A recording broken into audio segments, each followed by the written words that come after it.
চাকরির ইন্টারভিউটা অনেক দরকার। নিজেও জানি এটা স্যার হবো না। চাকরি না থাকলে কেমনে বাসায় ঘুমাবে? কিন্তু আমার তো আর চাকরি টাকরি হবে না। চাকরির চোখে আমি তো একটা বিষ। আমার দিয়ে চাকরি টাকরি হবো না। তুমি এটা কেমনে করলো? তুমি জানো না চাকরিটা আমার লেগে কত জরুরি? বাসার মধ্যে ভাই মনে আমাদের ব্যাপার যাই তার মধ্যে আমার বিয়েও ঠিক করতেছে। বিয়ে ঠিক করলে করবা। আমি তো তোমার অনেকবারই কইছি বিয়ে টিয়ে নিয়ে কথা বলে তুমি বিয়েটা করে ফেলবা। তুমি এটা কইতে পারলা? আর জীবনে আমি যাই ভালোবাসছি সব চলে গেছে কপাল দিয়ে। প্রতিটা পোলাপান একবার হলেও স্বপ্ন দেখে যে তার বিয়ে হবে, সংসার হবে, তখন একটা সুন্দরী বউ থাকবে। আমি একটু ভয় পাই আর কি। আমার মনে হয় আমি তোমার পাবো না। তুমি আমার লাগে প্রেম করতেছো কেন? ওই যে কষ্ট হইতে। ভাই ঘটনা কইরা গেছে ভাই, যেটা করছে ওটা তো আমার জবানে যাচ্ছে না ভাই। অঙ্গে না কইরা কয়া ফেলা কি হইছে? ঘটনা হলো কি,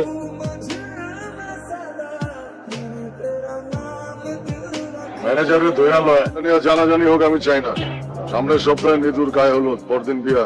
তাড়ি যাও, ব্যবস্থা নাও। তুমি চিন্তা করতেছো বা চিন্তা করো না। আমি চিন্তা করতেছি ভাই, মায়ের বিয়া হয়ে যেতেছে। মায়েরা তোমার কত ভালো পাইতো ভাই ম্যানেজার ভাই কিন্তু ভালো কথাই কইছে ভাই। মেয়েরা কিন্তু আসলে তোমার অনেক ভালোবাসে ভাই, মন থেকে ভালোবাসে। ভালো তো একটু আমার বাসছে বুঝলে না, বুঝলেছে। তুমি কি করবা তাহলে? তুমি করে ভুলা থাকতে পারবা? আমি তো বিশ্বাস করি না তুমি করে ভুলা থাকতে পারবা। আমি তো আরে বলতে চাই না ভাই, সারা জীবন মনে রাখতে চাই।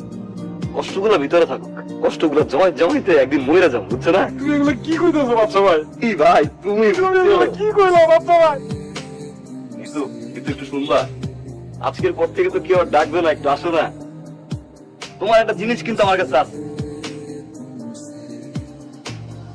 এটা তো একদিন আমার কাছেই ছিল। আজকে থেকে তো তোমার প্রতি আমার কোনো অধিকার নাই, তাই না? তোমার কাছেই রাখো। আমি আবার কোনো জিনিস সামলাই রাখতে পারি না। এই দেওয়া না তোমারই রাখতে পারলাম না। আমি এটা কি করবো? আমারও লাগবে না, আমারও লাগবে না। তুমি আমার লাগে এমন করলে কি লেগে? আমার ভালোবাসছিলা কি লেগে? যদি তুমি চলে যাবো এই লেগে তুমি আমার ভালোবাসছিলা। আমি তোমার ছাড়া থাকতে পারবো না, তুমি আমার ছাড়া থাকতে পারলে আমি পারবো না।